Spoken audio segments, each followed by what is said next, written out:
Man, what a time, folks. What a time to be a part of the My Hero Academia story. Holy shit. And I know, latest arc is still ongoing. Supposedly it's ending next week. Supposedly. So, in terms of that, I got a special talk with one of our guests that we're gonna save for next week. But just know that we're coming for him next. That being said, though, hey guys, what's up? LuckyRave is here today to give you guys another My Hero Academia podcast. It's only been it hasn't been too long because we did the Culture Festival podcast. We did the season 3 podcast. That was all back in October, so a few months. But we figured we need to talk about this arc because this arc is actually has a lot of discussion. Not the current arc, but the one that we're talking about right now, the Pro Hero arc. And as you all know, I can't really do this by myself. I mean, yeah, I could. But what fun would it be just having me around, just me talking all day, just like every other YouTuber, when I could just have a fun little discussion with my peeps. So I've brought my special friend / special guest with me today. Go ahead and introduce yourselves. Greetings. I am the guy who has survived from Reddit because as of right now, Reddit is exploding itself.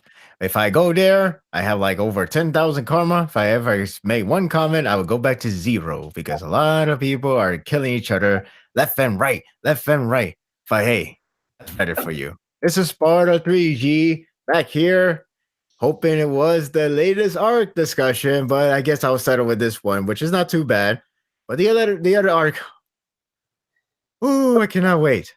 It's like waiting to review a really, really bad movie, and your job is to review a really, really bad movie, so you're gonna have a lot of stuff to talk about. That's my impression for the next arc to talk about. But this one need to be talked about because hey, there's some parts that's actually cool, there's some part that's iffy, there's some part that's controversial in some way. But yeah, I'm here because we like to talk things, and there's another guest that likes to talk as well. Hello, everyone. I'm BlueStarSaber, and I'm probably going to be absent for next podcast discussion because these two are going to eat me alive. Oh, hell no. We're dragging you into the next one. No. You got to be in this one. You got to be in the next one. You have to. It is a mandatory. It's a must. It's a fire, what's that word? Privilege thing. If you don't go here, you'll never be talking to us ever again. You'll be banned for everything that you ever attend to. And I'll make sure that will happen. To quote Toby, right before the war arc starts, my left eye is itching for battle. Oh boy, the next 2 weeks is going to be rough. Oh boy, but yes, BlueStarSaber here. As you probably know, let's see, I have probably, as I'm sure the audience knows, I have probably said a few controversial things during previous My Hero Academia podcasts that these two have written me on. But let's see. But luckily for me, that's not going to happen until next week. Due to the fact we may be talking about possibly the last good arc of My Hero Academia, depending on who you ask. Okay, depending on who you ask. But yeah. He's also the cursed child. Let's not forget about that. Oh boy. Yes, and I encourage him to read the other series that's going on. That's actually really solid, but we can't let him know about it. Well, maybe we gotta pretend all this. Just read Yuna. Just read Yuna, so that way you can actually find a pleasure. Please, just do that. Maybe I'll secretly read them for life. No, just read Yuna. It's fun. It's a fun series that if you buy the volume edition, you will get actual 100% uncensored. Don't you want to see that? I don't know which series you're talking about. Yuna of the Haunted House or Inn? Hold on. Hunter x Hunter? No. Dragon Ball? Nope. Okay, never mind. But anyway, we're talking about the Pro Hero arc, right? Yes, we are talking about the Pro Hero arc. A very very interesting arc, I should say. And if you guys are new to the My Hero Academia arc discussions that we usually do, we usually talk about how our thoughts are on the series, like, coming into this arc from the previous one. What were some of the things we liked about it? What were some of the things we disliked about it? What we technically look forward to the future. That's how these things typically go, but alas, the future is right now. But that's how this usually goes. So the series is Yuna of the Hunter Hot Springs. See, that sounds very catchy, very pleasing. Why don't you read that? And leave us alone and never go hungry again. Stick with me and you'll never grow hungry again. Oh, Scar. Oh, good. Best character in Lion King. Oh, and now I want to stir something up right now. But anyway, as I was saying, how do we all feel about this arc, coming off from the Culture Festival? And Sparda, I want to get your intake on this first. So, what do you think? I thought the arc was good. I know a lot of people feel iffy about the whole redemption. I mean, like, at least the last chapter made up for it, but it is a little bit shaky that we didn't get a full-fledged, the most needed redemption side of the story, which is the wife. That should have been covered on screen. That one was it's affected by the whole show don't tell, or more like both needed actually in this case, because they kind of wanted to let us know that showing part is actually the flowers. And yeah, she does say something, but I feel like there's more effectiveness that needed to be done before getting to the conclusion that, like, at least she's trying. It's like, yeah, that's fine, but I feel like we still need a better starting ground. And I guess you could say the whole getting the scar is like, here's your punishment. Kind of like how Disney treats the characters. It's like, you did something really bad. Maybe not killing off bad, but you did something bad. So we're going to punish you by losing your limbs. But if you do kill a character, well, your fate is death, no matter what. Like, you kill Snow White, well, guess what? Thunder hits your branch, you fall off the cliff to your death. Well, shit. You put Beauty to sleep, made her look like she's about to die forever. Well, guess what? We're going to just kill you off by this night. Wait a minute. You just killed that eagle? Well, guess what? See that waterfall? You're going to fall down to your death right there. Wow, you killed the father of Tarzan? Well, guess what? Hang yourself. What about you forgot Scar and Mufasa? Oh, Scar, you kill your own bro? All right. You know the hyenas, the one that you made a formal pack? Get eaten. It's like that. Karma. The only bad guy I say would probably got away with like his evil deed is the one that killed Bambi's mom. But then again, that was off screen. Yeah, but it's more of a different. That's more of a different storytelling. All in all, it's not like, oh, we find revenge on the guy who killed Bambi's mother. It's more like that's nature. That's life. Yeah. It sucks, but what can you do? Yeah, fair enough. But yeah, that's more of that type of storytelling. But anyway, but back to My Hero, huh?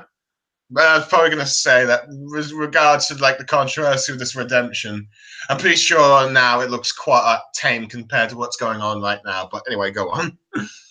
Definitely, most definitely. Especially when one is involved with a protagonist, which is hard to ache, and you can't really sideline that because protagonist means the most prominent character that we must focus, we must criticize, and we must get back on, instead of like, oh, I like the story because the side character who only get like 4 chapters per 200 gets a cool moment.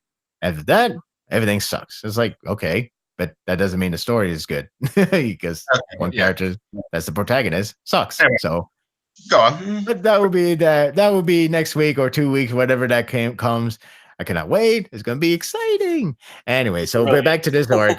Back to this arc. One of the better part about this arc is just pacing. It's actually a faster pace. Yeah, it's a little too fast in the very beginning with the whole, I heard there was this Nomo 2.0. Really? Where is that at? He's right here, right now. It's way too quick. Like that not Castlevania, that one of that Frankenstein game back in Nintendo days. There's this Oh monster that you're gonna yeah, fight. it Go did kind of down. feel like Oh that. shit, the monster, fight him. It's like that. It's like, damn, no suspense, nothing at all. It's not like Zelda with the whole Ganon. It's like, who the hell is Ganon? Sounds bad. I gotta fight him. And then if you fight Ganon, it's like, well shit, he's a freaking boss for all right. It's like that kind of feel. But yeah, it went too fast, a little too fast in the beginning. But hey, at least the action get it started. I didn't like the whole phoning in, or more like keep telling us this is worse than the Camino incident arc. Is like, all Like right, I it get was it. more, You're it was more tell, not showing, which was right. It was like it was just hammering in like this is even worse than that. It's kind of like how South Park made fun of the whole fight scene when they only show Kenny playing the PSP, and because the guy was like, "Oh my god, this battle is insane! My god, they called the archers! Holy crap, this is crazier than all three Lord of the Rings combined." But you never see it because the joke is right there. So that's the way I see it from that kind of news report, which reminds me of Spider-Man 3, which is I don't know. Look, I don't know how real life works because we don't have superhero. I mean, our superhero technically would be firemen, but I'm talking about like superhero going progress. Or like I don't know if news report and then the anchorman will actually report like a freaking storyline. Like this is a horrible day for us. This is like the Puff-Up Girl getting defeated.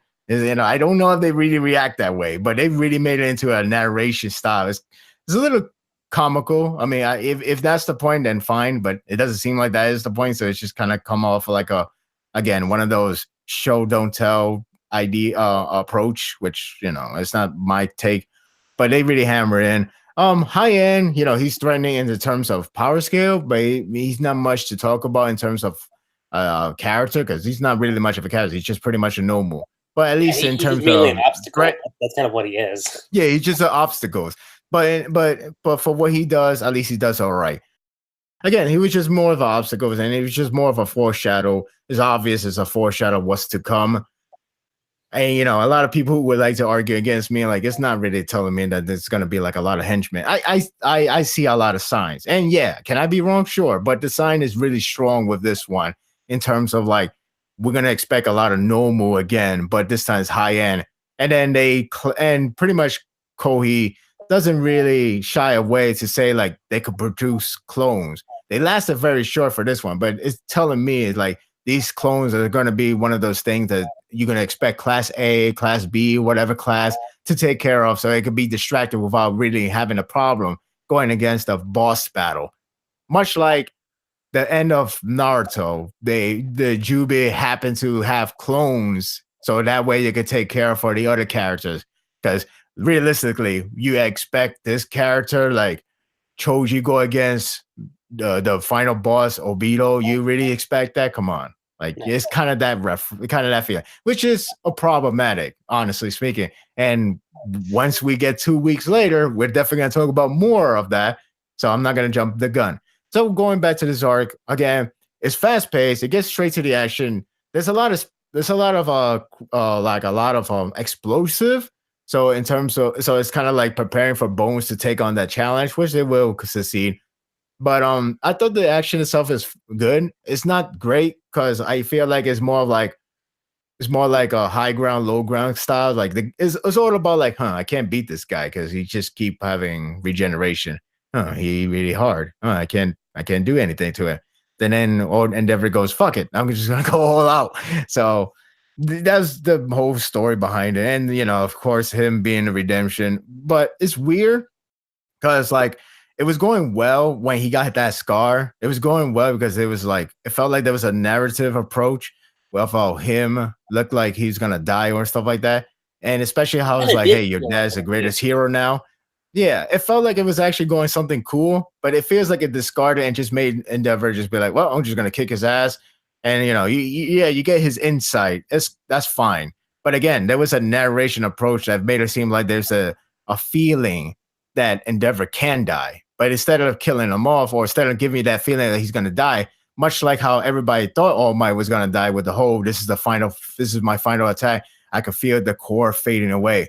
This is my final fire. It's that kind of feeling like, shit, is he really gonna die? Yeah, like with Endeavor, I feel like with Endeavor, they discarded as soon as he bounced back and fight high end. It was like, oh, okay.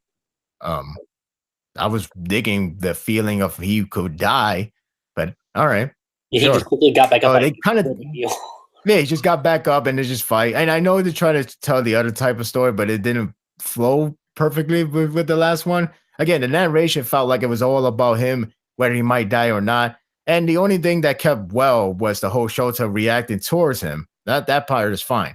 Yeah, the battle itself, I thought it was just good. It was faster paced. The really best part was pretty much the very last part with Hawks giving one last boost to him. That part was cool. And then because because rarely we get any teamwork in the series, but that's choreographed speaking anyway. So yeah, it ended there. It ended good, and then you got the Dobby thing as a tease. But at this point, I kind of wish to just give it away right now because now it feels like it's given unless you really throw a massive curveball, which honestly I don't expect that because this is the type of series that pretty much saying like any plot twist would be a good plot twist, more so than like a plot twist gotta be very cleverly inserted. It's that kind of way. Like I said, when if there's a traitor among this character in the series, the class, the academy itself, and then you just have them becoming like 100% evil or make them react differently, like very evil out of nowhere, it just feels very weird because it's not needed. Huh? I said Shinso. Oh well, no. It's just that I'm just saying like those type of trader things is really out of play, out of touch. So it's funny how people don't understand why. Some people don't understand why the whole Attack on Titan works perfectly. And that's it's like I guess you want the obvious. Of season 2. Yeah. Like what happens in episode 6 of season 2? Okay. Right. That one. Yeah, because it's not trying to be like, ah, ha, ha, ha. So you found out I'm the one behind the wall. Well, it's too late for you now. No, because no one you knew. Were my friend. It just happened. You're like, what? Like, no, but Yeah, it wasn't like that came out of left field, but it was like there were hints that we didn't pick up on until it actually happens. Like, oh, huh. Yeah. But yeah, there were clever hints too. But even if you find out, even if you already found out that they're the traitors or whatever, the story didn't want it to play out. Oh, you thought you didn't think he was a traitor? Haha, he is a traitor. It's like it didn't play out that way. It's more play out as a real life event of a real person reacting towards the event of a traitor being among your friends. And that's what makes it better. And that's what makes it more compelling for me. So I don't know how My Hero will do, but again, this is a series that acknowledged that you could change the future just because, which is cheesy. But again, when the time comes, the time comes. But like I said, with Dobby, I kind of wish to just give you the answer. Huh? Well, it's also a series that has made fun of like tropes such as the power of friendship and the power of love. So it's 50-50, yeah, I'd say. Yeah, and that now we have the great possibility to play that trope in the future arcs. Ooh, cannot wait. The power of love. The power of love. Damn it. Why? Oh, that's already setting up that's gonna set up for the best one-on-one battle since Naruto versus Sasuke, which it does have a good choreograph, but a lot of talking, but still. Yeah. Anyway, going back to this arc. So yeah, the upsides I have with this arc was it's fast paced. It gets straight to the point. The action is good. It's the short. art was good. That's the other thing. It's short. Yeah, it was short. It's straight to the point. Hawks is cool. I like Hawk, and the ending is good. The ending was a really solid ending. It's a solid ending that at least it didn't try to jump too much of it. But you already got the sign that Endevour is being redeemed by his family slowly but surely.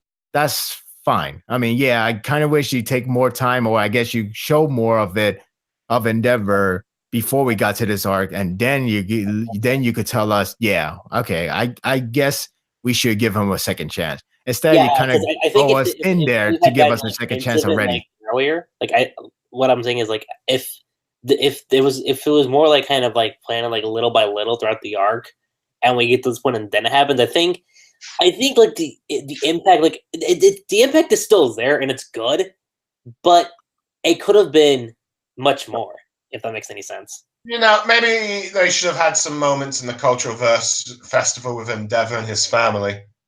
Wouldn't you say? You said that would have been a good idea to do, or? Well, and technically, if you want to really consider it, you could say the groundwork was kind of sort of there, coming off like in like the remedial course arc when All Might and Endeavor are talking. You can kind of like interpret that maybe like the groundwork is sort of there, but we're getting it now. Yeah, like again, I thought this arc was good. Some people, I can't help but feel like some people probably higher rated a little bit way more than me. I'm like, I see some, it's not everybody, but some almost treat it like a higher radar tier. I'm like, I don't know. I mean, it's kind of ironic because again, that high, but I would say it's I would have put it that high. It's not an arc that tells me, yeah, my hero is back. It's more like, okay, that's still good, and that's the end of it. I'm still waiting for that moment. I think this arc has offered a few new mysteries for the series, particularly with the Nomu and this guy called Uchihakia. Would you say this arc is similar to what the Stain arc had? Would you say something like that? Lucky cheat. Let's see. Not really, because the Stain arc made it interesting about the Stain arc is that it's like a immediate sequel from the sports festival one. Yeah, that's true. Because the students were doing their things, they were showing their best, while in the background outside the street, a lot of commotion is happening because of Stain is attacking, and then Tenya's his brother, he's he didn't die, but he can no longer be a hero because he's heavily injured, and that leads him to go to that revenge plot. And then you have Shoto, who's dealing with the whole family thing, and then he's finally fixing that up, starting with meeting his mom after so long. Deku, he's still, trying to master his thing. So all three come together for Stain battle. Is like, hey, look at that build up. That's what we need. Not to mention, with a deep philosophy, with like what it means to be a hero and who's worthy of being it. Exactly, right. And they all all three of them come together with that knowledge. So it's like, yeah, there you go. That's a good moral. It's a good motivation to see how these three are gonna fight against Stain. And it felt good, felt rewarding. So I would have put it in the same level with that one. But it is, again, it's a good arc still because it does put in a new mystery, as BlueStar say. That's true. I mean, for Dabi, I feel like the mystery is weird thing because I feel like the obvious is right in our faces right now. That's what I feel like it is too. I wasn't really referring to the Dabi mystery. I was referring more to the Nomu. No, I know. I'm just saying that part is technically more technically part of the mystery. But again, I feel that one seems wearing thin because it's now becoming a little bit too obvious. Unless you throw a curveball that I can't think of. If I can't think of a curveball, then something that's like, oh, that's really different. Then fine, kudos to you. Let's see. But time will tell.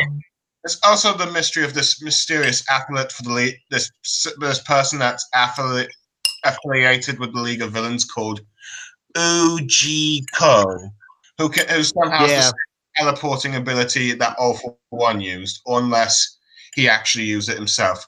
Granted, I'm a bit 50-50 on this one because on one hand, it's cool that the League of Villains still has like a teleporting villain, but I still kind of wish that they would like keep But if that was the case, I'd rather have Kurogiri still active instead of just arrested off screen. That's true. It feels like maybe I should remove Kudo guy. Why? Because I couldn't make him something interesting. So let me just remove him by getting off screen beaten down by Gran Torino, and that's it. Okay. Mm-hmm. So what are you gonna do about their escape plan? I'll make a new character, brand new character. All right. I hope you do good with him. Yeah, me too. So that's what it feels like to me as well. Like, oh, you got another Portal character. See, it's like okay. I don't mind there being characters with like similar abilities. I mean, Naruto sometimes successfully did that until like it went until they got too many Uchihas, but hey, Yeah. like at least for the first 9 arcs, and let's see. And One Piece has managed to use Haki quite well. Let's see. Yep. They still manage to use hockey quite well, even currently. Oh yeah, let's see. Yeah. In fact, there's even new creative ways with like one of the 3 aspects can see into the future, slightly, but yeah. Mm-hmm. But yeah. I will say at least, let's see, this Pro Hero arc has managed to build a few new mysteries for the League of Villains, because we assume that, let's see, because now it seems there's more to it, to the Nomu, than just all for one, just artificially creating them. It seems like there's more to it. Let's see, granted, there is the concern, like Full Life said, that, let's see, the Nomu could become like the White Setsu Stormtrooper effect. Oh God. Pretty much.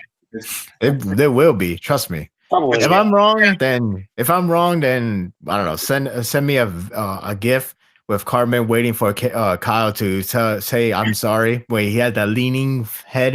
It's like with that funny sound effect. But granted, the Nomu for most part have still kept their credibility as a threat at the moment. Let's see. At least that's the upside. That's the upside. That's the reason why when I see high end and then I find out he's no more 2.0, I was like, that is actually a believable threat. More so than like, oh, okay, whatever, sure. Now the one other problem that you brought, now that you mentioned that, the one big problem I do have in the overall aspect is that we just come back from top 10 heroes of today, right? Yeah. So Endeavor is number 1. Yeah. He had a hard time. Yeah. He had a hard time. On one hand, yeah, it does show there's a problem if we let the League of Villains continue on to experiment more of a normal and make them upgrade and have them upgraded. That's fine. On the other hand, you immediately just showed us the top 10 heroes, and then you give us an enemy that's already give a hard time for Endeavor. Mm-hmm. Are you trying to tell me I should not give a crap about all the other heroes because there should be lower tier? That is one problem. Well, granted, let's see. But I guess it depends on how it handles it, because I feel like Nomu might be like the perfect way of having like more teamwork battles like this current one, which like might actually benefit the series given how many characters it has. But yeah. I mean, yeah, but we haven't seen that in 200 chapters, so let's hope for it for once. Yeah, let's see. Granted, the Nomu might not end up being the Stormtroopers. They might end up being like the Yato. Not Stormtrooper. The Stormtrooper would be the clones of their self. Like I could imagine it'd be like 10 of them, and then they multiply by 100. And the hundreds would be taken care of by like normal kids, because what ability that's actually good these days? None. I feel like, let's see, the Nomus, let's see, as long as they don't make them multiply too much, I think it'll be fine. If it's like more like high end where you have these super powered Nomu that you need like multiple heroes to take down, I think that could work. Mm-hmm. Right. In many ways, it probably should have been what the White Zetsu should have been like in the Naruto War, or at least more like in a sense. Like what Spyro. But yeah, I can definitely agree.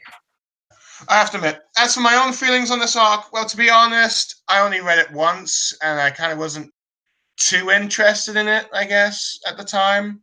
I mean, I'm not saying it's bad, just like, I don't know, I guess it was just too quick for me. But granted, if I read it back again, I'd probably have a better opinion. But I will say it does offer a bit of promise, and it does show a bit of world building as we introduce like 10 new, as we finally learn who are the top 10 villains. I mean heroes, top 10 heroes.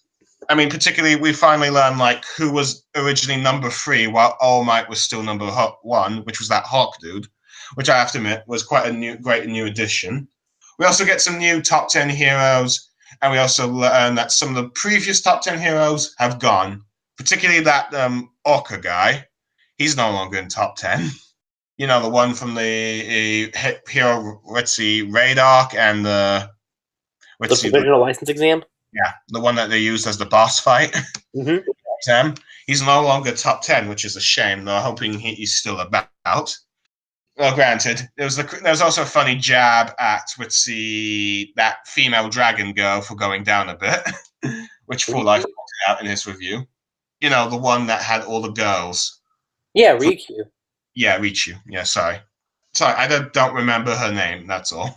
Let's see, and there was also like a nice cameo of like the Wild Wild Pussycats returning, and the little kid who now has the same shoes as Midoriya, showing that he's become a bit of a fanboy. Progression.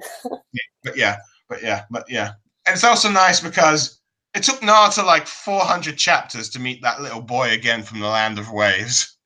That's at least one thing. Telling much? I'm joking. It's like, what? I said telling much? But yeah, there was a nice cameo with them. We got a bit of world building in a sense because now we know who are the 10 heroes. Granted, we don't know what they all can do yet, but but they all have like quite the creative designs and stuff.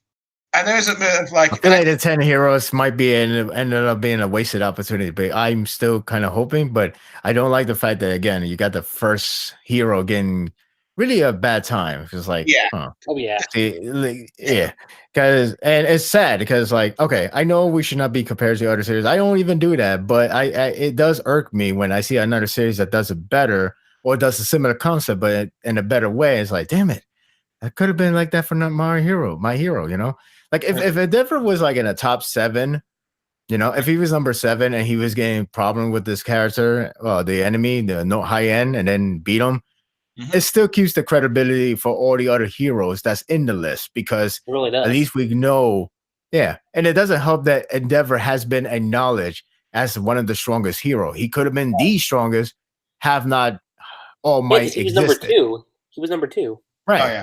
He's number 2. And let's see. One thing is, though, at the moment, we don't know how strong the League of Villains is outside of the Nomus. I mean, I'm pretty certain that this Geomecha, that giant dude, is probably much stronger than, let's see, Endeavour. But as for the rest of the League of Villains, at the moment, the only one that's kind of we know that's currently an S class is, let's see, Shigaraki. The rest are like B or C class. None of them are A class at the moment. So at the moment, the heroes can probably still, for the most part, when taking on the regular League of Villains, they could probably do fairly well. It's just that we don't know the rest of the structure for the League of Villains yet. So at the moment, it remains a bit clear in the power scaling between the two sides, if that makes sense. They still need to they still need to be proven as a threat because it's been a long time. Like the last time, even right now, it's not only been a long time, but the last time we ever seen them do something is like against the other enemy. So it's like an enemy could only win against the enemy. When it comes to the enemy against the hero, is always going to be the hero, and they always beat them like 100% or 120%. It's never like, damn, you left me a great impression that you was a hell of a villain. But yeah, at least you left a huge note, you know. It's not like that. I mean, the last thing I remember is just Davi getting karate chop and lose. I'm like, oh, yeah, I remember that. Yeah, that too. I think they did have that brief fight against that sand hero, so there.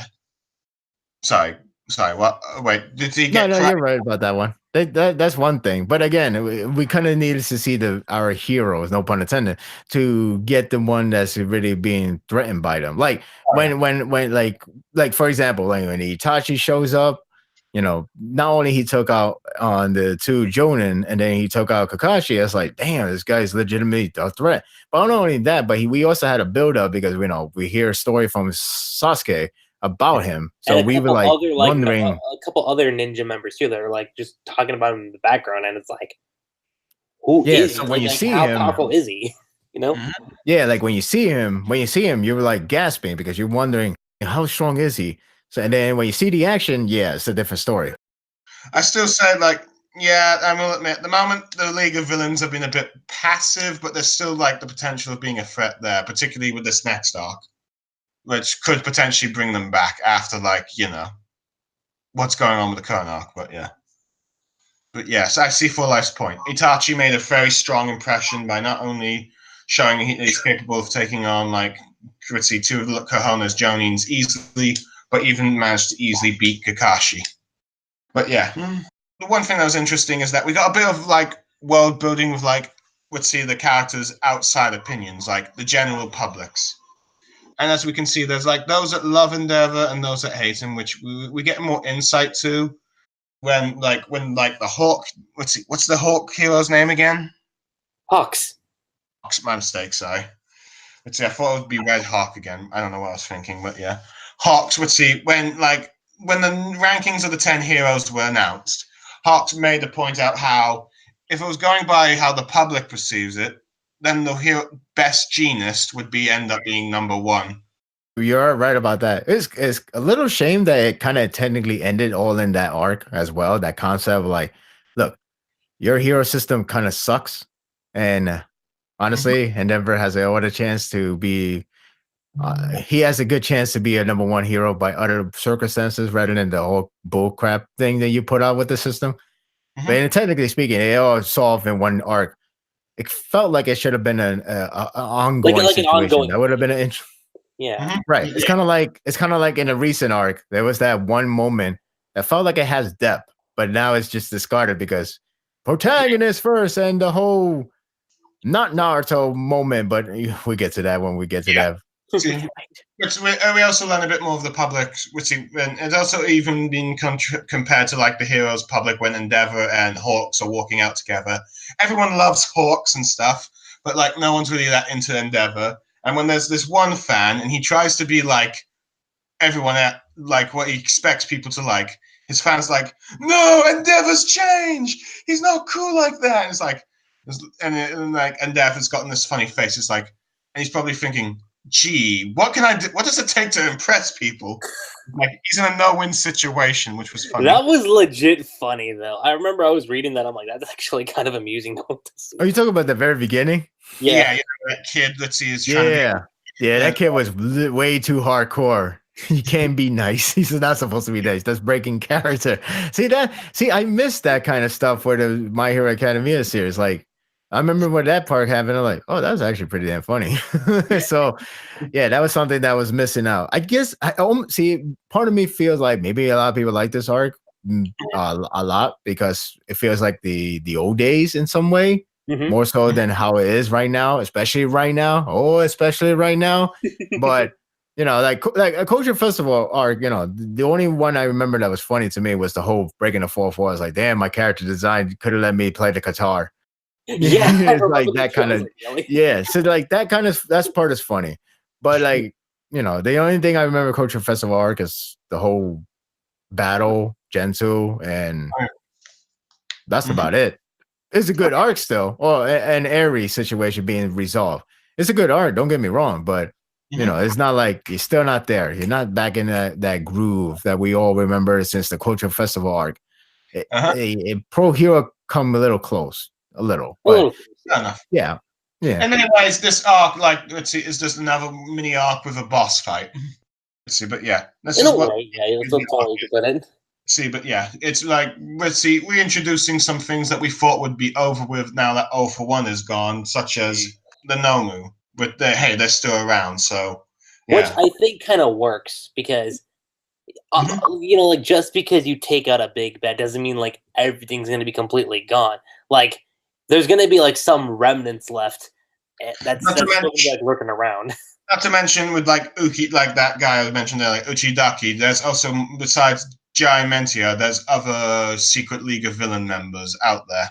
Yeah. Because remember, after all, 0 for 1 was like did have a huge network of Witsy subordinates and stuff. He did. Granted, most of them were probably wiped out when Omar came into play, but he has like, but who knows what else he has and stuff. But yeah. And another thing, where was I going? But yes, the world building, like the heroes' perspectives on the heroes and stuff. Granted, some of it was sort of resolved, kind of, where more people became impressed with Endeavour, but there's still a lot of people that still remain in doubt, which is probably the current state of what the fandom thinks of Endeavour. Oh, and that kid became a meme when he was trying to say, don't give up on Endeavour yet. But hey, I think one of the most interesting... I remember that. Let's see. I remember that too. Yeah, that feels very pop culture-y, but yeah, I know what you mean. It's like, hey, U.S. audience, you know how this works, right? Like, oh, I thought you were talking in Japan, but cool, I know that too. I mean, Japan has memes, so what am I talking about? Anyway, go on. Yeah, Japan has one of the biggest technological cultures in the world. Let's see. So it's like, let's see, we generally got what the world of My Hero Academia's public is generally thinking about the heroes, all that stuff. But I have to admit, one other interesting aspect is like Hawks is like in the final chapter where you see him meeting Dabby with the League of Villains. At first, you're like, wait, what? He's a bad guy? But wait, didn't he just have a narration that he's going to help Endeavour reach the top? But here he's talking like a bad guy. Granted, at the end of the chapter, they reveal that, yeah, he's been asked by, like, the guys who run the hero stuff to, like, act as an undercover spy, because this is his thing. But, yeah. But I have to admit, it was, like, an interesting twist they did at first. So they kind of tricked you a bit. A double twist. That was pretty cool. I'm not gonna lie. That part was actually really cool to see in the arc. And even like when you get to the end, it's like, oh, okay, so there was a twist within a twist. If that makes any sense. Yeah, it adds more twist to the twist. That's it. It's got more twists than The Last Jedi. Let's not stir that. Let's go there. Let's not stir that. Sorry, I just wanted to oh god. A bit, but yeah. Wait, Last Jedi in this arc. What are your thoughts? I will certainly say that this arc, while it was very, very good, I am not gonna lie, it was very, very good. Again, it didn't reach the Stain arc or the Hideout Raid arc kind of quality for me. Was it kind of close? Sure. I will definitely say that. It was definitely kind of close. I did love the stuff that it was setting up for like the pro heroes, especially like you know when we find out that Endeavour is what we've known for a while that he would be the next #1 hero, but for just him being announced, was it kind of a little lacking that we didn't get to see what the other heroes were like outside of Hawks? Sure, but that if anything, that's kind of like maybe it's probably one of the few missed opportunities that this arc had. But if you're talking about just this arc in particular, it's kind of minuscule because I get the purpose behind it. The arc itself is Endeavor's arc, which works in a lot of ways. But and it's different. That's why everybody likes difference. It's like, hey, no more Deku. Yeah, that's the thing I actually want to address here right now. This to me kind of feels like it's like it was a Gaiden storyline. Like think of how Fairy Tail Zero was, or think of how the Kakashi Gaiden stuff was in Naruto. That's what this felt like to me. Like it felt like it was like a short story just inserted into like the main series. Because like we're seeing the arc through Deku's eyes because he's watching through the TV. We get that. Deku really didn't have a huge importance in the arc, which like again like Deku, at least in that point, I'm not gonna spoil what happens right now in the current arc, but probably wouldn't stand toe to toe against High End. Let's be honest. But yeah, that's not the case. The entire twisting with Hawks being an agent and then finding out that he's actually a spy. That to me was actually really cool, and that's something I really, really like about this arc too. The double agent concept? Yeah, the double agent concept. That to me was cool. And then I do like the little reunion that he has with his family. Oh yeah, that's the one thing we haven't talked about this arc yet, the family, but go on. Yeah, the family stuff, again, it's not like Endeavor's like completely forgiven. It's not like, oh yeah, all sins are buried in the past. Like it hasn't reached that point. But you could say it's a good starting ground. I can definitely say that for certain. It's a definite good starting ground for Endeavour. And just on that alone, I think story-wise, it's great. It's definitely great. And technically the arc ends with Deku getting that little vision of One for All and his brother. Or All for One and his brother. Like, technically that's where the arc ends. But, again, overall, like I said, despite some little nitpicks, did it go a little fast? Sure. And even though the stakes of Endeavour fighting High End, like even though like he like immediately got back up and was like just feeling it, like unlike with what we got with the All Might versus All for One battle.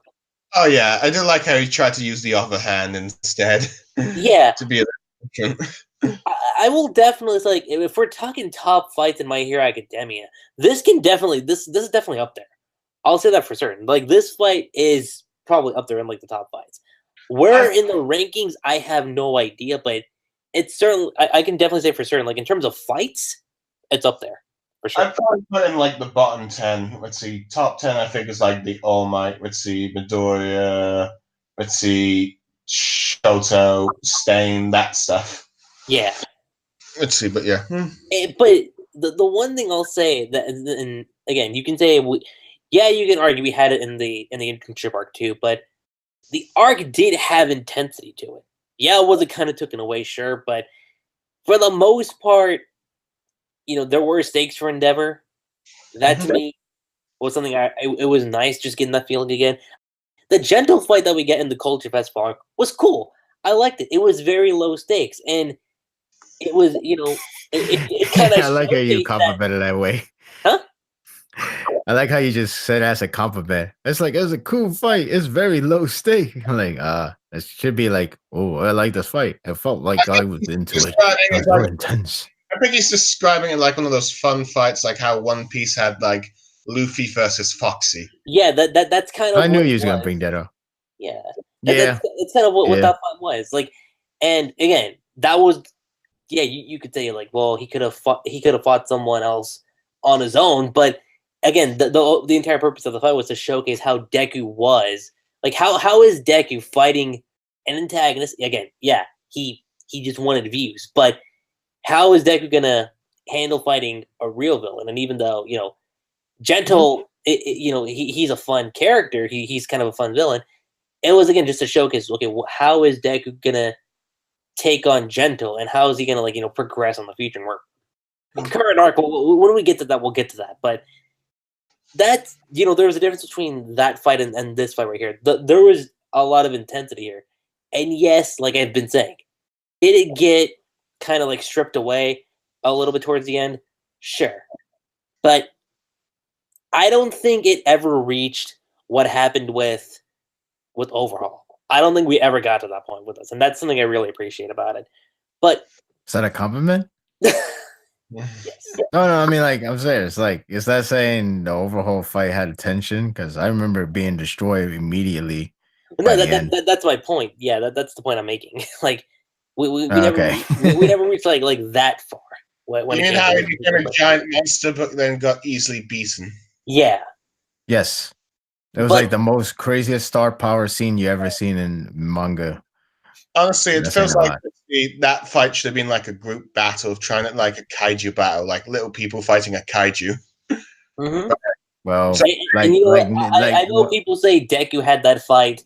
He was going solo against Overhaul there. I'm like, no, he had support from Eri. That's the only way how he won. But no, yeah.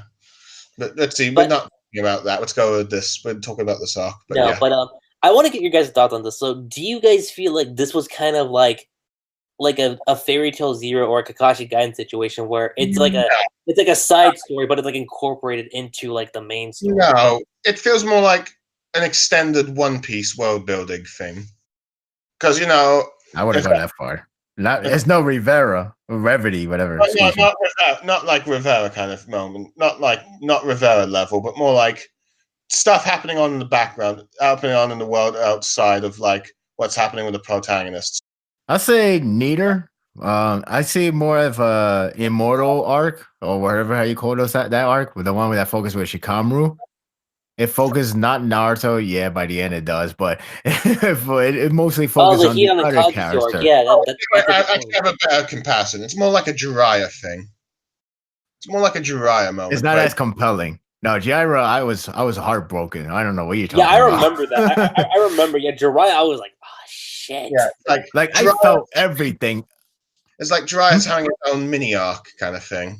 I think that's a fair comparison there. Like it felt like what Jiraiya was like, like when he fought Pain. Only the Pain one, like those were high stakes, and when that finale kicked in, I was like, shit, why? Yes, I feel like I was like, due to the fact that let's see, if the arc continued and like let's see, instead of like just like once High defeated, then Dabi comes in, and then he has a fight against that, and it's revealed that Dabi is his son, and he kills him. And I feel like it could have become like a similar tension to like that of Jiraiya versus Pain, but since it's not, I wouldn't call it on that scale yet. But yeah, go on. Yeah, That's actually sad that you actually brought that up because I was gonna joke saying like, no, Blue Star, we can't have good ideas. But that is a good idea though. Because I actually thought that would happen. I'm like, oh, this is actually a good way to put the League of Villains as a top again. But that didn't happen. So now it's Yeah. just be like, it's That's just what I a assumed was wondering gonna happen mystery. as soon as High End was defeated. I was like, oh shit, like something's going down. Yeah, that but was like, it felt anticlimactic and overall of that moment. I'm like, oh. In many Okay. ways, like if you're gonna like have the League of Villains and not have Dabby wipe out Endeavour, you should just have just one of the random members or something. Hawk. Yeah, nobody got killed. I don't even think Savinian got killed. I don't even think Savinian got killed. Anyways, you would expect someone to die. Perhaps the best way, if like Kurogiri wasn't captured, you could have had him appear in the thing and teleport like High End's corpse away, and then he teleports himself. I feel like that could have been like a good alternative than just having Dabby. And if you had to have Dabby in some way, you could have just had like League of Villains meeting, and you have like Dabby there in the background, and Itzy listening a bit about the Endeavour, like a subtle hint kind of thing. I feel like that would have worked much better. That was a missed opportunity, if you ask me, but it is what it is. Yeah, but yeah, like I said, Go on. No, I'm just saying, like, but if I have to compare, like I said, it's the Immortal arc. Some people like it, I really like it. Some people think it's just okay, but at least it's something out of it. It's something cool action of it, and I think it was fast paced. It felt fast paced in the manga wise. It was only 10 chapters. That's how long it was. Well, it felt even. I meant the Immortal arc. Oh, the Immortal arc. Yeah, that's true. Which arc are we talking about again? The Hidan Kakuzu arc. The Immortal. Oh yeah, the Immortal. And plus, it does. Yeah, and plus it does focus on the villain, especially after they kill this guy, and then they went back to the hideout, and then you find out like, Pain looks strange, and he's in this raining area, so it gives you more insight of the villain. Oh yeah, and also they gave their goals away, the whole make the world pay them or something like that. Basically, money concept. But yeah, so that's why I compare it to that more so than like Kakashi Gaiden. Fairy Tail Zero. It's nothing like that to me because it was the arc is more like, hey, let's shift focus to someone else that's not the protagonist. Yeah, okay, we could do that. So yeah, that's how I see it. I know you want to say Jiraiya, it makes sense, but I think Jiraiya was always one of the memorable piece, just because like damn. In many ways, in many ways, I'd compare it as like the Obi-Wan death for like manga. In a sense, the ultimate Obi-Wan. You can say that. You can say that. But again, like, see, that's sad because I miss that type of intensity. Like, like you really don't know. Maybe he will escape. Maybe he will win this fight, and maybe he will win this fight. But then he has to make an escape still. And then shit hit the fan when you find out there's one more coming in, and then all other ones come in, and then. Not only he's on the verge of dying because he lost an arm, and the keyword is like losing an arm in a ninja world is like game over for you. No more Jesus hand seals. It's like, oh, fuck, It's like that kind of feeling, like this is the end game. We're at the end game. It's that feeling. That's the feeling I miss from this series. It came close with the high end one, but again, the problem what I had. How with during the fight, Endeavour gets an eye cut and stuff. Granted, he still has his eye, right? Scar in a similar manner. Yeah, I'm not sure how he still got the eye. It's kind of weird how he still has the eye, but the scar is still there. I feel like they should have given him an eye patch, just like Nick Fury eye patch. Yeah, more influence. That would have been a neat reference. But but again, the tension was going well. Especially once he got that scar, and then when following chapter, when he got back up, it felt like everything just went back to like it's kind of like a different. It had a different narration. It was more like, see, this guy is a real hero. That's why we should believe in Endeavour. But it could have gone that way still. But you still should have given him the triumphant of maybe he could die in this battle. But it took away from that feeling. That sensation just disappeared. So the sensation I got is, can you win this battle? I mean, that's a good one too, but I was digging the whole, hey, your father, he is a number one hero. But then you got that you got that thought in your mind, as well as seeing him getting his ass kicked, basically look like he's about to die. So that would have been a good narration, but it discarded that and it replaced it with like, hey, look, this is the hero that he's number one right now, and you should accept him because he's really doing good. Please accept him. That's the narration they went instead. So it's good, but the former one that let us believe at first was much compelling, in my opinion. Oh yeah, definitely. I can definitely. I feel like there's one topic we've kind of left out yet. Let's see, and it's like the members of his family. I mean, we talked briefly about it, but we have not talked about each individual just yet. Or at least I already mentioned the mother. I understand where they're going with, and yeah, it's not 100% redeeming, but I still wish you should have showed that before we start talking about that. Oh yeah, like again, a build up to that scene, and then make us believe 100%, rather than feel like, are you sure about that? More so than like. But was kind of more referring to the fact that there's two family members we have yet to talk about. Let's see, go on. Right. Like I know the other son was throwing a hissy fit, but it's understandable because this is the father that put through hell for those two, for the family. I mean, so that's more. But I can understand his viewpoint, but again, it's a slow burn that it can't work out. Especially the fact that he actually did talk to his dad. The fact that he actually talked to him, even if it is a lot of insult, at least that's a sign of progress. That's what Shota was saying when he told his sisters, like, I never seen the brother talk that way. Basically, it's a sign of progress. That's why she was like, huh? Like, why you were like, you made it sound like it's a good thing. It is a good thing. I know the starting point felt harsh because, hey, he has to vent his anger somewhere, right? So this is the time. But at least he's trying to. At least they're talking. So that's a startup, and that's good for them. Oh yeah, I guess you could say the brother Natsu. That's his name, right? Yeah. So I guess you could say out of all the characters to be related would be the brother Natsu. So he's like the only one that can relate the most. The sister, she's more of a, what's that word I'm looking for? She's like in the middle ground.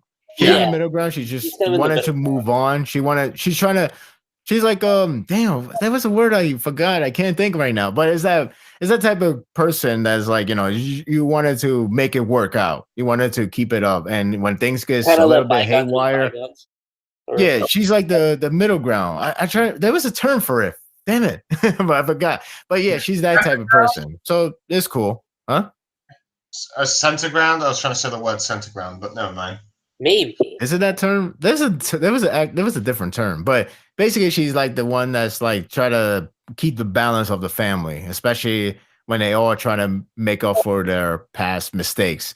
And she's like that person, which is not bad, which is realistic in terms of family. Somebody will be like that. I'm kind of like that with my family at times when I'm like visiting and like I gotta make sure that everything is keep it calm. Because I know they had some few earlier, but I want to patch things up right now. I'm kind of that person. So Shoto, of course, he's like pretty much the protagonist within the family in the sense. So yeah, he's the one that pretty much say like, hey, I know you have problems. I know you did a lot of bad things, and I still could have forgiven you for that, but I am willing to give you a chance. It's that kind of story. So yeah, everything is all fine and dandy. Again, everything has the different takes, and that's cool. That's fine. I dig that. That was a good thing. And then, we go to transition to Deku because he's the protagonist, only to give me the hopes and feel that everything will get better from there. Oh, yeah, definitely. Right? That's a total lie. It's like, what? What do you mean it's a total? Like, well, we will get to that when we get to that. But yeah, for me, the like, I definitely have to agree with a lot of points that you guys brought up, specifically with how Natsu felt about the entire thing, and then the sister's take too. Just getting her perspective on the matter, and because kind of like what I said, she wants to kind of let bygones be bygones, because like it's in the past. I'm seeing what Dad's doing now. He wants to showcase some change, and I'm willing to accept that. So seeing that was cool. Not gonna lie. And then, of course, getting to how this arc ends with Deku and just him just having that dream with All for One and his brother. I remember I was just sitting there going like, "Whoa, okay." So that's definitely going to be something to look forward to.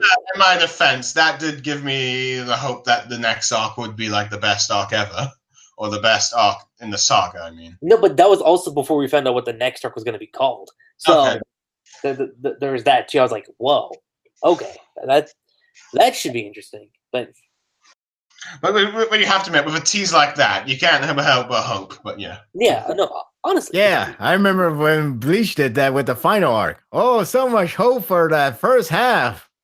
But yeah, I don't blame you. I mean, like, everyone's burned out from Fullbring arc, but like, Buck, Deaths, Quincy's. Oh my god, this is freaking amazing.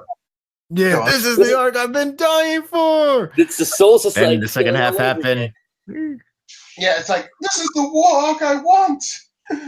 In a way, it kind of hit a similar phase that the Ranger Saga hit. Though I would argue the Ranger Saga did it much better, despite the pacing thing. But back to My Hero Academia. Yeah, back to that. So, do you have anything you want to add, Blue Star? Let's see. I am curious because, like, the family brought up like the eldest sibling that's missing and stuff. So I am curious, like, the next time, let's see, Dabby has, like, if he is, like, Endeavor's son, if all sibling members will be there next time or not. But yeah, go on. Actually, no, like that's kind of all I had to say when it came to the whole family spit and how the arc overall concluded. Yeah. Which kind of brings us over to our next point: how we feel overall about the rise of the villain saga, like in terms of like ranking the arcs. And because last time we said the Culture Festival arc was at the top. So if we're including this arc into the bracket now, where do you guys stand in terms of like all the arcs so far? Minus the current arc. I mean, be more specific because I know. Damn it! I was about to pick that arc too. Well, pick that arc for all the group. Are we doing from worst to best? Best to worst. Let's go best to least best. Okay, fair enough. I might be biased, but maybe the best probably could be. Oh, you going first? I'm sorry. Which one of us is going first? I'm just curious. Okay, I'll go first. Maybe a little tiny bit biased. Maybe I'll pick Pro Hero first, just because at least in the terms of grand scheme of things, it's something up progress, and it's related to Shoto, who's my favorite. Kind of gets shafted later on, but we talk about that later. But anyway, so yeah, I mean, I'll probably pick Pro Hero just by a bit. And then the Culture Festival, because of what I already stated in the last podcast, and I kind of summarized it here. The only downside is the story is pretty much There's really not much story. A lot of side characters get shoved away. Even Jiro, what's her name? Jiro, right? Jiro, yeah, it's Jiro. Oh no, I'm forgetting the names. How forgettable. It can't be happening. Damn it. All right. So yeah, because of the underplayed. They're being underplayed so badly. Oh no. Anyway, yeah. So that arc, because of reasons already inputted, and it was short and sweet. Then internship arc for sure. My God. No, wait. We're including the provisional license, right? Yes. Oh yeah. Okay. Then provisional license arc. Not bad. And it was saved by Deku versus Bakugo round 2. And had a surprising good fighting sequence. It was very shocking. Well, it was a shock at the time because I didn't realize it. But like looking back and reread it, that moment, I'm like, I don't get that anymore. Nor I got that anytime else. It was the only time that choreograph was actually existed to Kohi's drawing style. I mean, he could draw. He could do good artwork. I'm just saying, when it comes to action sequence, he's kind of hit and miss at times. But yeah, it was saved by that. Everything else is all right. It was not bad. It was just all right. I mean, like, it's bad sign for future to come, especially for the next arc we're going to cover. That it kind of tells you that, yay, look, the series is fun and all, but I wish you don't focus on the side characters. But it's like, what do you mean? They're boring. But we got to develop them more. But they're boring. Well, look, I'm gonna make this arc to give some shine to the side characters. And then after that arc happened, I told you they were boring. I should make more characters. Well, you just did. And they're pretty much replaceable. Replaceable. Okay, I should focus more on Deku. And Bakugo, huh? Yeah, Bakugo. We love Bakugo. Who? Everybody who loves sports series. Oh, Fujishi guys. Fine, I'll put Bakugo. And Shoto. Well, I'm already working on Shoto. I'm gonna do more Chaku. Dare? Ochaku. Dare. Dare da. Well, why are you speaking Japanese? I don't want Chochaku. Who the fuck is such a Chaku? Fine. Those 3 guys. Yay. So that's the point forward. From this point forward, that's what we have for lately. And it shows. Funny with the forum posts. Oh, so you see, that's why we get the 3 focus of Bakugo, Deku, and Ochaku. I'm sorry, that's a weird spelling of Shoto for Ochaku. I was dying. But it's sadly true. Oh, it's sadly true. But yeah, that arc, it was all right. It was all right. It was still all right in the anime. The only good part was the whole Bakugo versus Deku round 2. And that's it. Then into ship arc, I'm not even going to go there. Just know it's in the bottom of the barrel for a great reason. And I'm done. Let's see. Okay. For me, the best arc is got to be the current arc that's currently going on in this series. Oh my God. This is why that freaking latest development even happened, because he likes stupid stuff like that. No, I'm joking. I'm just trying to mess with you for life. I just wanted you to do that. Are you? I don't know. Because I remember you called me a picker. A nitpicker, that is. Let's see. But anyway, because Lucky Chi keeps calling me a nitpicker. But yes, I was pretty much just doing that just so both you and Lucky Chi would go like, how dare you? Like this is blasphemy. How dare you? But no. My favorite arc in the villain saga at the moment, well, that's hard to tell, because I guess it would be either, let's see, the Hero License, the Festival, or the current one here. Though granted, I suppose at the moment I will go with the Hero Festival just because of you could, let's see, just because it has a very great boss battle with Midoriya and stuff. And there's like the slice of life comedy and stuff and all that stuff. Not to mention you focus on villains outside the League of Villains for a change. You're not associated with them. So it's like a nice fun filler arc kind of thing.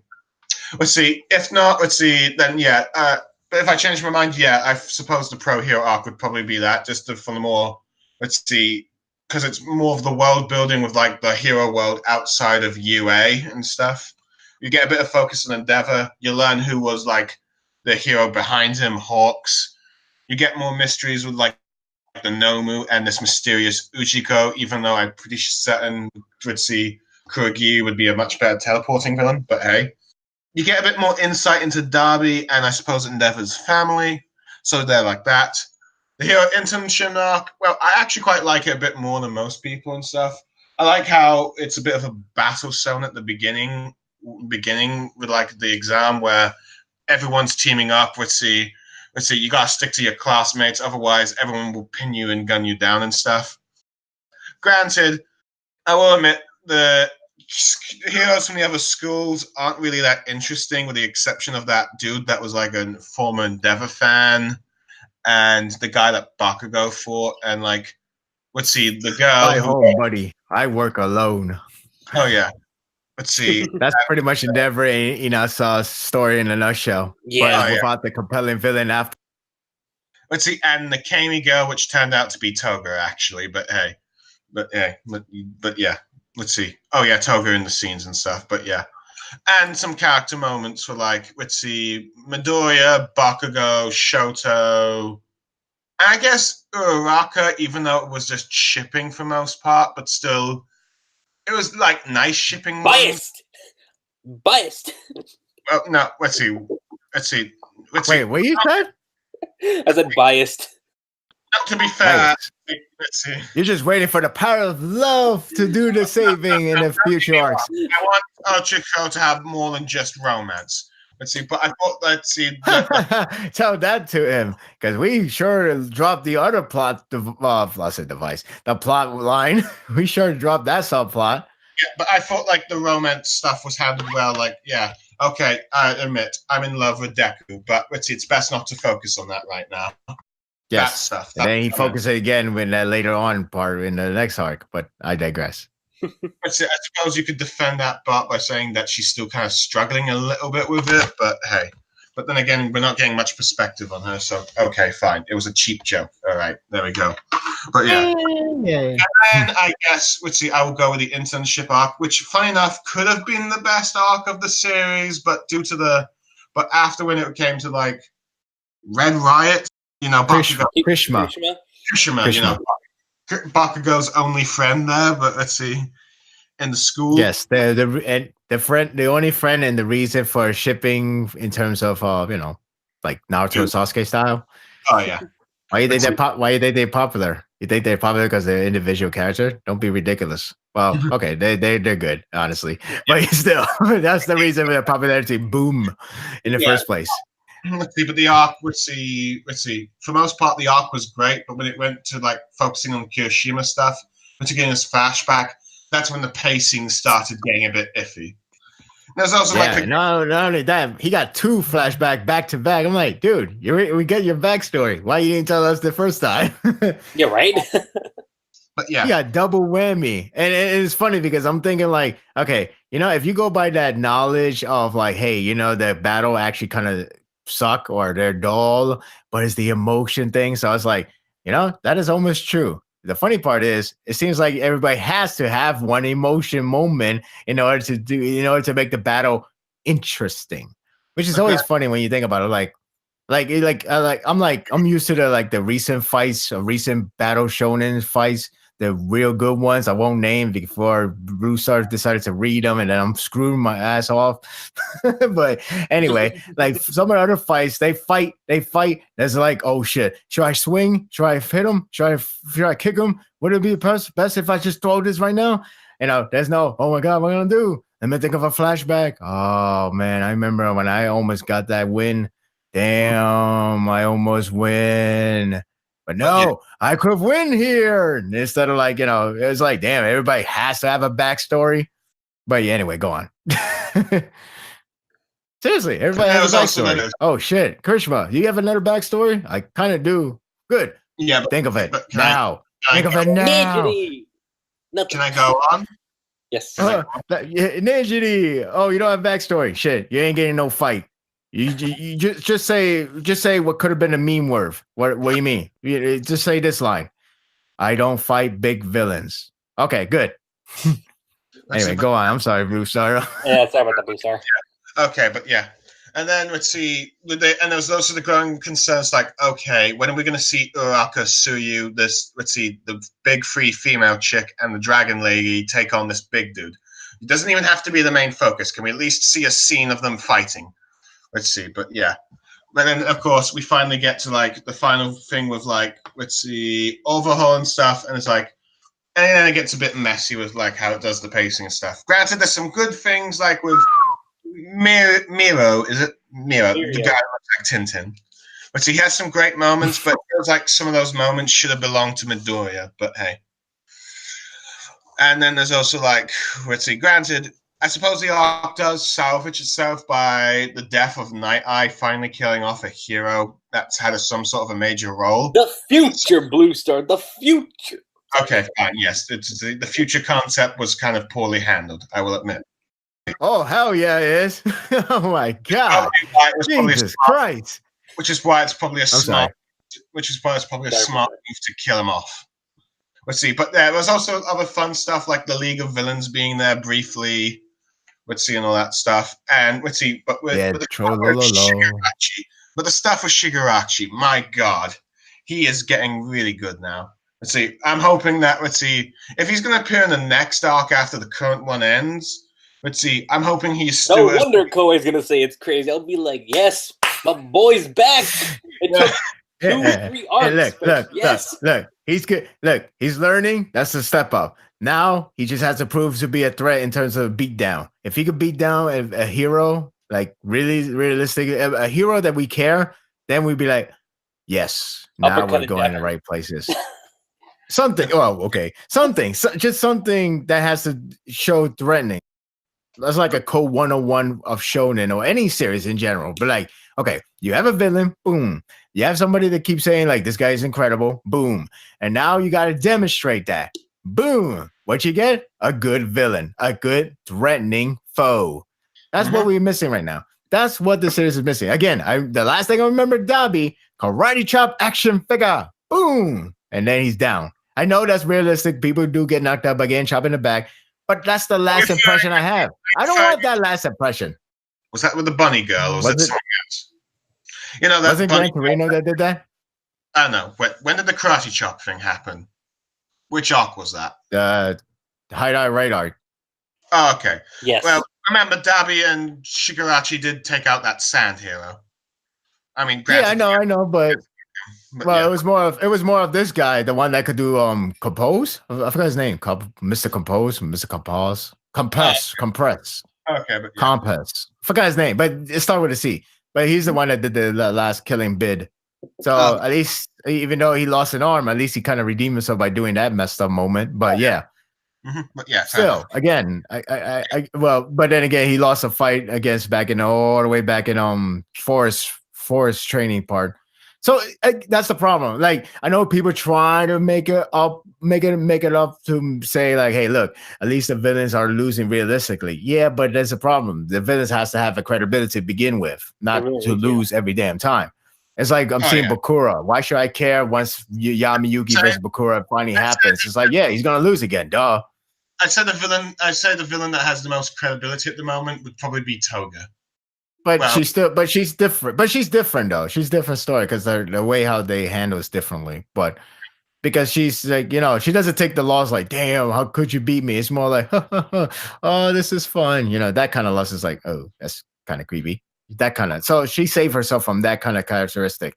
Everyone else is like, oh shit, how we lose? No, wait, master, please. It's kind of that loss. It's like very underwhelming. It's like, wow, that's kind of embarrassing.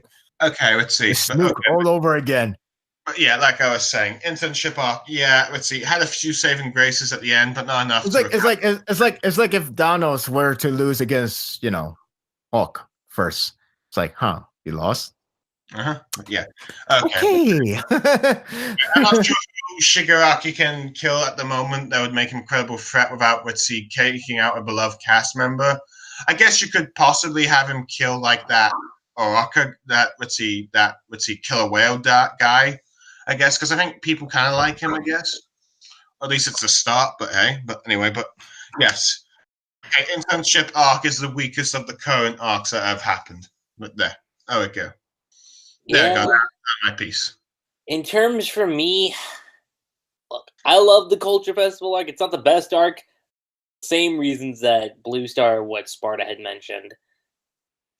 It was a nice character piece for Endeavour. I really, really liked that. Yeah, sure. Like Deku didn't have the spotlight this arc. Was it a little disappointing? Sure, but I think that's okay. You do need like an arc. I'm not saying all the time, but like every now and then we're like, okay, let's just take a break from the main character. Otherwise, you get sick of him. Yeah, I mean, there's a way you could still do it. I'm not saying it's impossible to make a story where it's not just focused on the main character. I mean, Death Note was able to do that perfectly, but I digress. That being said, the Pro Hero arc is obviously going to be the number one for me. And without a doubt, Culture Festival. Like, it was, for me, and I said this last time too, there was a lot of uniqueness that arc had, in particular, with the villain in particular, with the motivation, especially with the quirks, because, like, after the Hideout Raid arc, it had been like a long time before we saw like anything super unique that was happening with the quirks in My Hero Academia. So seeing with what Gentle was able to do, and just seeing with what La Brava did, especially with how they culminated with one another, that to me was really cool. And also, yeah, it's like I said earlier, it was the first fight that Deku has actually had against the villain by himself. And yeah, like I said, low stakes. Sure, there wasn't like anything valuable that's like there, like long term wise. But if you want to have like a good starting ground, definitely it definitely works. Again, it's not like oh yeah, it's like totally earth shattering. But if you want a good starting ground, like say after getting the license, I think it works. And of course, the smile that he wanted to see for Edie, and just having that be like the final conclusion for her character arc, at least for right now, after what happened in the internship arc, I think worked. And then provisional license exam, for me, it was a fun arc. Like what Sparta said, the entire bits with Bakugo and Deku was the big highlight for me with that arc. Like, yeah, sure, it was cool seeing them get their license. It was cool finding out that it was like that Cammy wasn't Cammy. It was actually Toga. It's like, oh shit, she has the blood. But as of right now, it's boy, that follow-up sucked. No, I just remember. Like, I'm just sitting there like, well, I mean, it's been still a long time since we've gotten to that plot line. So I don't know how well it's gonna play in the future, but hopefully we get something. But who knows? Maybe that's also explaining why Koei is like hyping up the next arc. And then, of course, the internship arc could have been the best arc in the series. I remember Sparta said that it could have been the time when he actually started buying all the wands, which that was. I think maybe we're saying that Overhaul could be like the next Stain. Mm-hmm. That too. I said that. No, I said that. No, that's what people are generally saying.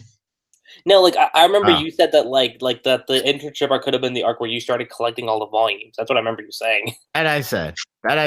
Because I was very supportive. Instead, I went to the other series that hasn't hit the requirement, quote unquote, for me to start collecting. But it was so damn good, I started to buy them. Why? Because it's so damn good. But I won't say it because if I have a bad feeling the Cursed Child is going to start reading and I'm screwed to the end. Are you talking about Kingdom or?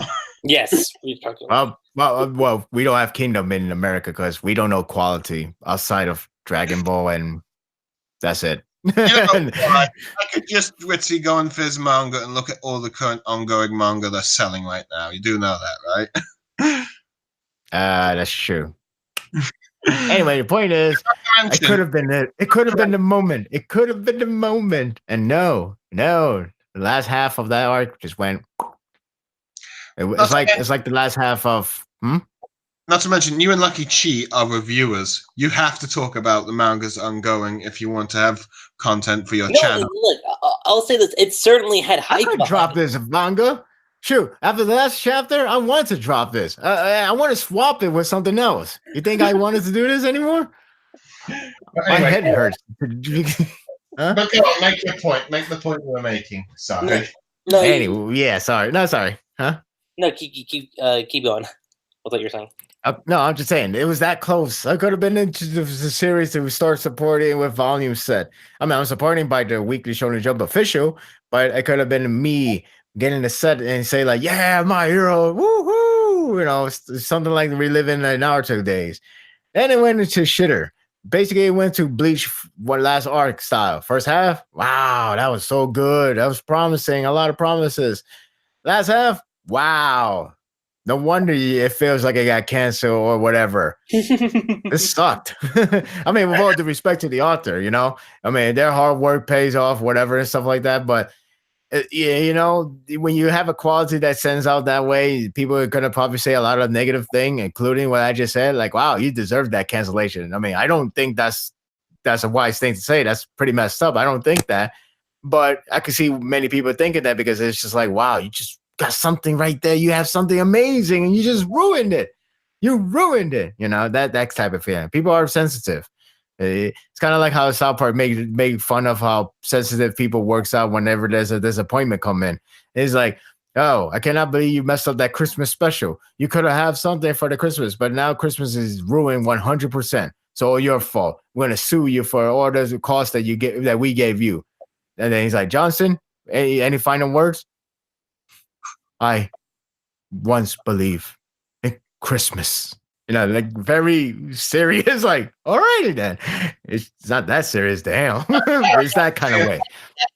It kind of reminds me of that one joke in Family Guy where Lois, when it turns out Lois wasn't a Kiss fan, and the Kiss musicians were going like, "Music is dead to me, man." Sorry, go on. Yeah, it's like that. Like, wow. Yeah, exactly. It's like that sensitivity. But again, this arc had it. That arc had it. It had it. But then again, this last half. I mean, yeah, Miriam part was cool. But damn, That was the last good part of that arc. That was the last good part, but it's hilarious that Overhaul becomes a straight up jobber until he has to do a lot of power of that reminisce to all the shonen trope that people once said, hey, look, we don't do that in My Hero Academia. My Hero Academia is very unique. I don't know what you talk about with tropes. That trope does exist. It's straight up one-on-one. Everybody can lose. A good guy can lose and all that stuff. And then it decided to go that trope. And then a lot of people say, you know, when it comes to tropes, they do it very unique. All right, then. It just took 162 chapters for us to get there. Wow. So, and then the latest arc, well, a lot of people sure come out of the shell and pretty much expose their thing. Look, it's not that my job is to hate the series. It's not even, I don't even hate the series. No, but I can see a lot of faults. I can see a lot of problems. I can see a lot of dangers coming in my way. The flaws are starting to become a lot more noticeable now than they were earlier. That's for sure. Yes, and there's nothing wrong to acknowledge that because, hey, we've dealt with that with Naruto, Bleach, Fairy Tail, and the other series that you like so long for a long time. Every series has flaws. So even now it's just like the right. Yes, that's exactly. One Piece has the same thing. But like, again, every series has that. And now we're seeing the time where every fans probably have to acknowledge it or probably has to keep hiding it under a rock and say, My Hero. That's the greatest anime of all time or manga of all time. 100% flawless. You know, kind of that sense of reaction, which I'm seeing a lot. It is what it is. I can't really judge people by it, but it is kind of a headache when you try to justify your reason, and your reason is actually good until they say like you're so overreacting. What are you talking about? You know, and it's like wait, I'm not even overreacting. I'm just giving you my reasons that there's something alarming about this development. And then they would just press you down, make it seem like you don't know crap, which is the worst thing that you could feel. It's the worst thing you could get from a community. Rather than try to have a good debate, you get a put down and made it seem like you're always wrong. I mean, pretty much like what happens whenever a new Star Wars movie comes out. No, let's not go there. But we're not gonna go there. Let's not go there. I'm pretty sure what happened recently is pretty much the Last Jedi of the series right now. I'm pretty sure that's happening. Yeah, I will get to that when we get to that at a given point. But the point is, again, the internship arc could have been one of the greatest arcs, not just in terms of the saga, but in terms of the overall series. It could have been one of the greatest arcs. Could it have topped the Hideout Raid arc? Probably not. No, the impact of the Hideout Raid arc was too high. This, the internship arc, could have came in at maybe a number top 10, definitely. It could have hit that peak at a given point, but unlike with what Sparda and BlueStar mentioned, the Mirio stuff was the last good stuff. The fight with Deku and Overhaul again, a little underwhelming in my personal opinion, but it is what it is.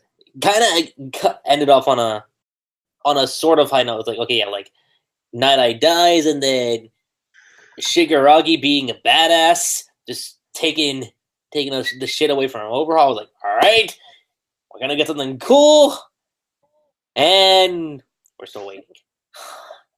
Kind of disappointing, but. I want to see my boy, man. It's been too long. But shit. What? You need to see him kill someone, or no? I want to get that feel again because I think that's one of the problems with Shigaraki. His quirk can kill people quite easily, so you have to avoid using him in the fight too much. Otherwise, his opponents are going to die. No, I get that, but yeah, go on. I'm talking about relevancy and importance. Lately, the story has kind of treated him like he's not that big of a deal, Mm-hmm. And the Hino radar kind of made it like at the very end. It's like that he is going to be a big deal, and we've yet to see that again. Like since the internship arc. Mm-hmm. That's just kind of my stance on it. I think the biggest problem is that we've had two slice of school kind of arcs and just one arc about a different hero, and that's why there's such a long gap between it. But anyway, go on. Technically, Dabi does work closely with Shigaraki, so you could have gotten something in this arc. I'm not saying Shigaraki had to like kill someone, but like say some like a dimension opens up. We see like Shigaraki like just briefly it's like, oh, there you are. Like just things like that, I mean, like I said, Koei says something crazy is gonna happen in the next arc. If it's League of Villains related, that would be cool. But I think we just have to wait and see. Is there anything else you guys want to talk about? Because I feel like we've pretty much tackled everything. No, I think we might be dragging on if we do. I'm pretty sure we've talked about just about every subject in this arc because it's like 9 pages. Don't worry. We'll go 3 hours to the next one. Oh, don't worry. Unless you want to submit the fee ahead of time right now. You can do it right now. I don't mind. Nah. Let's see if next week's chapter will be the saving grace for this arc or not. You're still saving grace. Saving grace. You think we expect Ultra Instinct moment? You expect 131 of Dragon Ball Super? It was like, hey, look, that part is actually pretty damn cool. Let's get that cool moment. Here's what's gonna happen. You're gonna get Tokyo Ghoul Re Chapter 143. That's what you're gonna get. I have no idea what you're talking about since I have not yet read any of my Tokyo Ghoul volumes yet. Okay. All right. My prediction for BlueStarSaber Aftermath once the podcast ends is going to be like, well, not Aftermath, but more like what's going to happen during it. It's going to be the very first battle between Arima and Kaneki. That's everything. Every sequence know the man. That's and Kaneki is Blue Star. Pretty much, he think he has the fighting chance. He think he could win. Until his eyes get poked out, literally eye poked out. And then Blue Star is going to be like, shit hurts, it hurts. Okay, maybe saving grace was the wrong word. Maybe, let's see, what's something salvageable. Salvage. Yeah, salvageable. There you go. We'll see. I wonder what your definition of salvageable for this part. I was hoping the battle just ended, but then out of all characters, this guy has to say, let's let it continue. I mean, I understand it makes sort of sense, but it seems almost out of character. Just feel that way. It kind of does. But whatever. Let the battle continue, and hopefully the next chapter is the ending. Please, let it end. I'm about to cry. Oh shit, I draw a tear. Anyway, so yeah, let's see what happens. Okay, if the fight continues even more in one chapter, we're going to have to delay the podcast because then it's not. No, that's even worse. This whole damn arc has been 15, 13, even 10 page long for the past ever. That too is also worth mentioning. Like, my God. Bottom line is, the next podcast we'll talk about the joint training arc, as they call it, from what I heard. It's an arc. The best I can say, even though there's a giveaway, but the best I can say is an arc that definitely had a promising start because it's a cast of characters that we haven't know anything about them. And then after the arc has ended, will soon to be ending, once it ends, the only thing I could think of, why this is not Attack on Titan is to eliminate every single one of them. But we'll talk about more of that when we get to that. Oh yeah, and because unfortunately, My Hero Academia My Hero Academia is shonen, so it's a much more light-hearted series.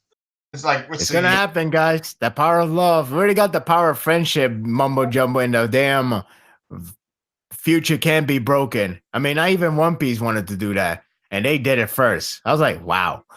I thought One Piece was gonna do that, but it didn't do that. They had that future thing, and that still holds as a suspense, which is great. That's what I wanted. But what this series did, no, we wanted to teach you the ancient Hawaiian story that they say, listen, there's a future prediction and I see it. However, you can break it and that's all okay. As soon as he said, hey, look, Deku's going to die in my future prediction. You say that's a ready giveaway unless we pull a sentence series where they kill the main character and then we shift for a brand new character for the next part. But that's not going to happen. Let's be realistic.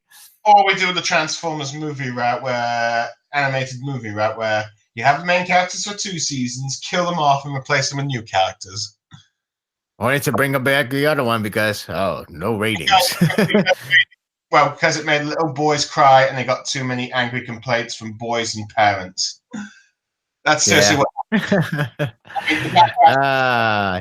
Backlash for that the backlash was so big for that when they were going to kill off a character from the G.I. Joe movie, they put him into a coma instead. He was falling into a coma. Yeah. I love that. I love that obvious insert a line that was literally phoned in. Yo, Joe. And the last part, yeah, we beat the villains. Woohoo, we beat them. Hey, good news, guys. They just got off from the hospital. Duke is going to be A-okay. Really? Yo, Joe. That's awesome. They should do that for this series. Good news, everybody. I thought All Might was about to die 100%, but he's going to make it A-okay. Plus Ultra. Yeah. Oh, yeah. So anyway. I blame Tessa to blame that, to spam that word. I'm like, now it sounds cheesy. Oh, yeah. Let's see. I'm like, shut up, please. Don't say it like that way. Say it when it's really needed. Don't make it so cheesy. I'd rather have that Goku. I forgot how you say it. Let me try to practice my Japanese. Kazekoi no. Kazekoi. I messed up. I missed that. It was N-Car. All I know, the Sonic X. Yes, Sonic X. I know the anime. All I know, that one is the only one I could think of that has an English ending. Don't miss it. I was like, all right, I won't miss it.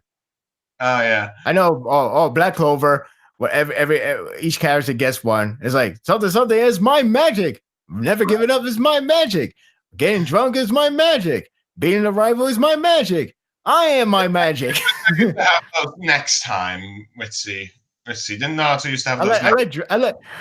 I don't know why I like Dragon Ball just because the way how you say it. She's I can't say it right, but that's how Dragon Ball goes.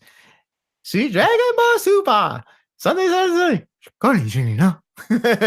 I like how she says it, but in translation, it's don't miss it.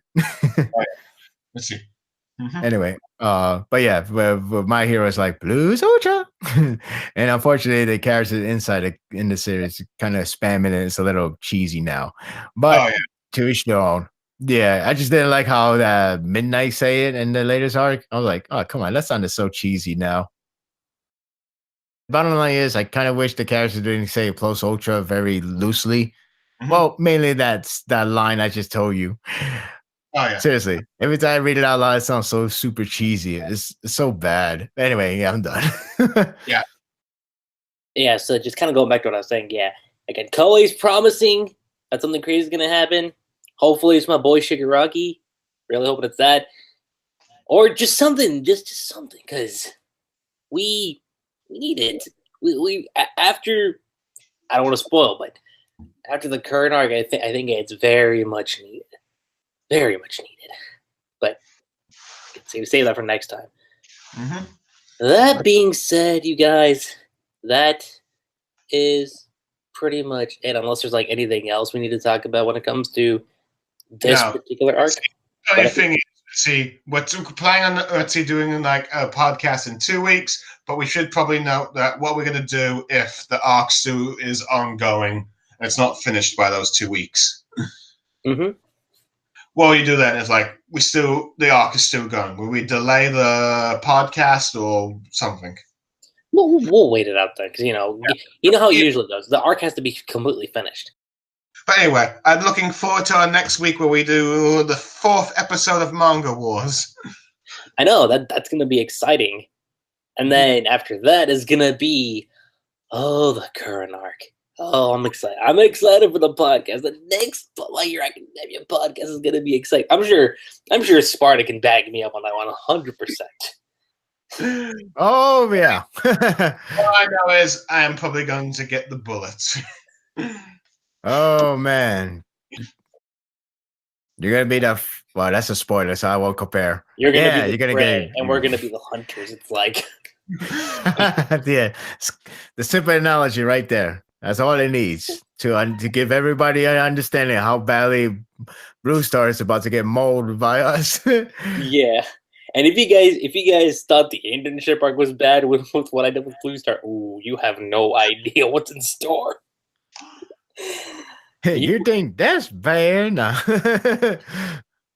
Yeah, you have It's no like idea. that's the stereotype for Family Guy. You think that's bad? Aside from that, guys, that's pretty much it. Sparta Blue Star. It was really great having you guys on board again, especially for My Hero Academia Likewise. for this Ooh, particular likewise. arc.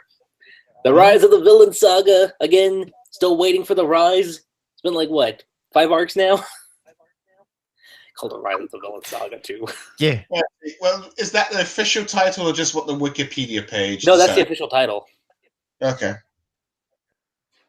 What rise? Honestly, they should have just done it like School Life. They should have just done this current arc as School Life Saga. That being said, you guys, that's pretty much it. I'm LuckyRave. I'm BlueStarSaber. Sparda3g. And we will catch you guys next time with the current arc and the Cursed Child. Oh boy, his days are going to be numbered.